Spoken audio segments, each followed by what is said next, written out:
اعوذ باللہ من الشیطان الرجیم بسم اللہ الرحمن الرحیم الصلاۃ والسلام علیکہ یا رسول اللہ صلی اللہ علیہ وآلہ وسلم۔ السلام علیکم ورحمۃ اللہ وبرکاتہ۔ امید کرتی ہوں کہ آپ سب خیریت اور عافیت سے ہوں گے۔ میریکل آف استغفار کی فرسٹ ویڈیو میں آپ کا خوش آمدید۔ آج کی اس ویڈیو میں ہم بات کرنے والے ہیں میریکل آف استغفار کے حوالے سے، اور ایک بہت ہی مشہور واقعہ ہم ڈسکس کریں گے۔ تو میریکل آف استغفار جو ہے، اس کا جو یہ خوبصورت واقعہ ہے وہ امام احمد بن حنبل رضی اللہ تعالیٰ عنہ کا ہے۔ بہت مشہور واقعہ ہے، مے بی کہ آپ نے سنا بھی ہوگا، اور یہ علماء جو ہے وہ اپنی کتابوں میں لکھتے آئے ہیں۔ بہت مشہور واقعہ ہے۔ امام احمد بن حنبل رضی اللہ تعالیٰ عنہ ایک بہت بڑے وقت کے اسلامی تاریخ میں امام گزرے ہیں۔ فرماتے ہیں کہ امام احمد جب ایک دفعہ کسی اپنے کام سے کسی دوسرے شہر میں جاتے ہیں تو وہاں انہیں رات ہو جاتی ہے، اور رات کا وقت ہوتا ہے، کوئی ٹھکانہ نہیں ہوتا ان کا، کوئی ریلیٹیو نہیں ہوتا اس شہر میں، کوئی ایسی جگہ نہیں ہوتی جہاں وہ جا کے رات گزار سکے۔ تو وہ عشاء کی نماز ادا کرتے ہیں مسجد میں، اور پھر مسجد میں ہی آرام کرنے کی نیت سے لیٹ جاتے ہیں۔ بس مسجد کا جو خادم ہوتا ہے وہ آتا ہے اور انہیں کہتا ہے کہ آپ یہاں سے چلے جائیں، مجھے مسجد بند کرنی ہے۔ تو امام احمد بن حنبل کہتے ہیں کہ آج رات مجھے یہیں گزارنے دو، کیونکہ میرے پاس کوئی رہنے کی جگہ نہیں ہے۔ تو وہ کہتا ہے کہ نہیں، یہ ہمارا نظام نہیں کہ ہم کسی کو یہاں رکنے کی جگہ دیں اور رکنے کی مہلت دیں، تو آپ کو یہاں ہم نہیں رہنے دے سکتے، آپ یہاں سے جائیں۔ لیکن امام احمد بن حنبل اس سے ریکویسٹ کرتے ہیں کہ پلیز مجھے یہاں رہنے دو۔ اچھا، آپ سوچ رہے ہوں گے کہ کیا وہ امام احمد بن حنبل کو نہیں جانتا تھا؟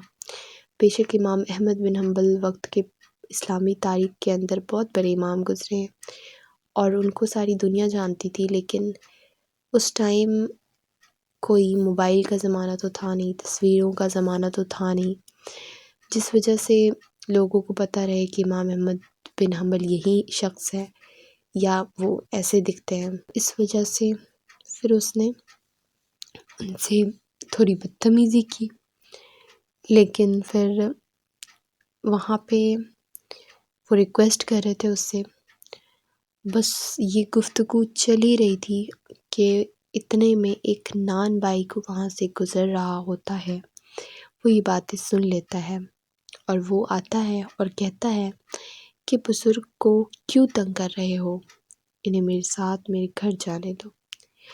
تو پھر وہ ان سے پوچھتا ہے کہ آپ میرے ساتھ میرے گھر چلیں، تو وہ کہتے ہیں کہ ٹھیک ہے، اور وہ راضی ہو جاتے ہیں اور اس کے ساتھ اس کے گھر چلے جاتے ہیں۔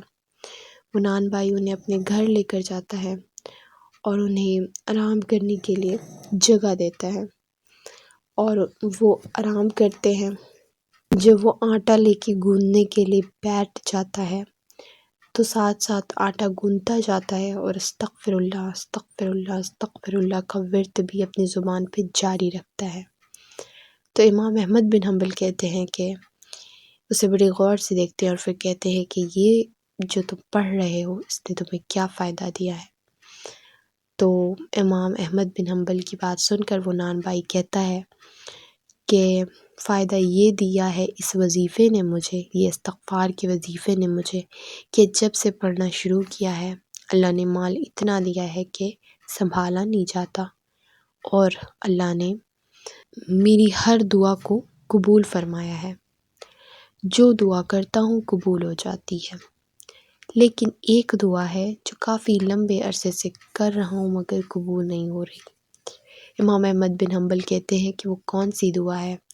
تو وہ نان بھائی کہتا ہے کہ دعا ہے کہ امام احمد بن حنبل سنا ہے بڑے امام ہیں، بڑے نیک شخصیت ہے، بڑے عالم ہے، دل ہے کہ ان سے ملوں، لیکن ان سے ملاقات کی دعا جو ہے وہ نہیں قبول ہو رہی۔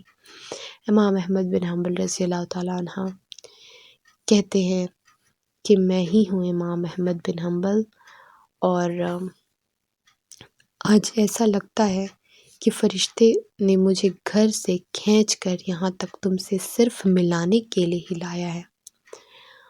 امام احمد بن حنبل کا عثمان بائی سے اس طرح سے اللہ سبحانہ وتعالیٰ کا ملوانا اس بات کی صاف صاف گواہی دیتا ہے کہ جو شخص استغفار کو اپنے اوپر لازم کرتا ہے، اللہ رب العزت اس کے لیے رزق کے دروازے کھول دیتا ہے، اس کی ہر دعا کو قبول کرنا شروع کر دیتا ہے۔ دیکھیں دعائیں کیوں نہیں قبول ہوتی؟ کیونکہ ہماری زبان جو ہے جس سے ہم دعا کر رہے ہوتے ہیں وہ بعض اوقات گندی ہوتی ہے، بلکہ یہ معاشرہ جو ہے آج کا معاشرہ، یہ تو غیبت اور چغلیوں کا معاشرہ ہے، جھوٹ کا معاشرہ ہے، کسی پہ لعن طعن کرنے کا معاشرہ ہے۔ تو ہماری زبانیں تو ہر وقت غیبت، چغلی، جھوٹ، لعن طعن انہی چیزوں سے تر رہتی ہیں، ادھر ادھر کی فضول قسم کی باتیں۔ تو یہ چیزیں جو ہماری زبان کو گلیز کر دیتی ہے، پھر اسی گلیز زبان سے جب ہم اللہ کی بارگاہ میں دعا کرتے ہیں تو دعا قبول نہیں ہوتی۔ اب آپ ہی بتائیں، جو شخص چغلی کرتا ہے اس کی 40 دن تک دعا قبول نہیں ہوتی، اور ہمارا یہ معمول ہے کہ ہماری تو باتیں چغلی کے بغیر، غیبت کے بغیر ہوتی ہی نہیں ہیں۔ تو جس انسان کی 40 دنوں تک زبان گندی ہے اس کی دعا نہیں قبول ہوگی، اللہ تعالیٰ نے فرما دیا، تو وہ بندہ پھر دعا کرے تو قبول کیسے ہوگی؟ لیکن اگر وہ بندہ استغفار کرے سچے دل سے، یہ وہ والی استغفار نہیں کہ گناہ بھی چل رہے ہیں اور استغفار بھی چل رہی، یہ استغفار نہیں ہوتی، یہ قبول بھی نہیں ہوتی۔ استغفار ایسی استغفار کہ گناہ بھی چھوٹے اور مخلص دل سے ہو، تو وہ استغفار جو ہے وہ قبول ہوتی ہے۔ بے شک کم پڑھیں لیکن دل سے پڑھیں اور گناہوں کو چھوڑ کے پڑھیں، اور اللہ سے ندامت فیل کریں اپنے گناہوں پہ جب استغفار کریں، تو انشاءاللہ پھر بہت فائدہ ہوگا۔ تو جب ہم اپنی زبان کو استغفار سے دھو لیں گے، صاف کر لیں گے، دین دعا کریں گے تو انشاءاللہ دعا کیوں نہیں قبول ہوگی؟ ضرور قبول ہوگی، کیونکہ اللہ تعالیٰ تو فرماتا ہے کہ اے میرے بندے تو مجھ سے مانگ، میں تجھے عطا کروں گا۔ وہ رب نہیں مانگنے پہ ناراض ہوتا ہے، مانگنے پہ تو وہ خوش ہوتا ہے۔ جو اللہ سے مسلسل دعا مانگتا رہتا ہے وہ اللہ کا فیوریٹ بندہ ہوتا ہے۔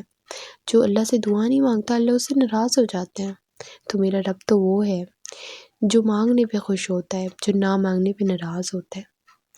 کسی سے کچھ مانگو نا تو وہ خوش نہیں ہوتا، ناراض ہوتا ہے، لیکن میرا اللہ وہ ہے کہ جو نہیں مانگنے پہ ناراض ہوتا ہے، مانگنے پہ تو وہ خوش ہوتا ہے، کیونکہ اس کے خزانے میں کسی چیز کی کمی نہیں ہے۔